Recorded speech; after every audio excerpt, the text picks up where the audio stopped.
اور لا حول ولا قوت الا باللہ کثرت کے ساتھ پڑھو۔ یہ ایسا وظیفہ ہے، ایک حدیث پاک میں آتا ہے کہ یہ 99 بیماریوں کا علاج ہے، اس میں سب سے کم درجے کی بیماری ہم اور غم ہے۔ یہ دکھوں کا مداوع ہے، مشکلات کا علاج ہے، اور یہ وظیفہ میرے حضور نے بتایا۔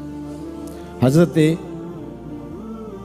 ابو ذر غفاری رضی اللہ تعالیٰ عنہ کو حضور نے 5 چیزیں بتائی تھیں، ان میں سے 5ویں چیز یہ تھی کہ ابو ذر کثرت کے ساتھ لا حول ولا قوت الا باللہ پڑھا کرو۔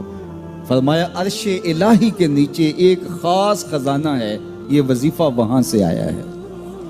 یہ زندگی میں معمول بنا لو، جب پھنس جاؤ، مشکلات میں آ جاؤ تو لا حول ولا قوت الا باللہ پڑھو، اللہ راستے کھولے گا۔